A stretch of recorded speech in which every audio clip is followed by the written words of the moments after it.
5. តួនាទីរបស់ប៊ូតុងនៅក្នុងមេនុយ Insert មេនុយនេះមានទីតាំងនៅខាងលើបន្ទាប់ពីមេនុយ Home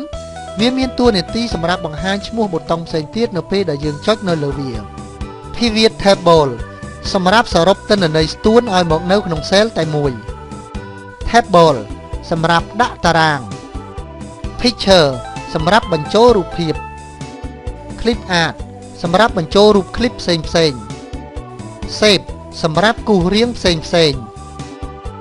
Smart Art សម្រាប់បញ្ចូលតារាងរចនាសម្ព័ន្ធផ្សេងៗ Screenshot សម្រាប់ថតផ្ទាំងការងារ Chart សម្រាប់បញ្ចូលកតិសញ្ញាឬតារាងលំហូរការងារ Slicer សម្រាប់បញ្ចូលការសរុបសេចក្តីផ្សេងៗ Hyperlink សម្រាប់ភ្ជាប់ទំនាក់ទំនងទៅកាន់សញ្ញាការងារផ្សេងទៀត Text Box សម្រាប់បញ្ចូលប្រអប់អក្សរ Header and Footer សម្រាប់បញ្ចូលក្បាលនិងជើងទំព័រ Word Art សម្រាប់បញ្ចូលអក្សរឆ្លាក់ Signature Line សម្រាប់បញ្ចូលកន្លែងចុះហត្ថលេខា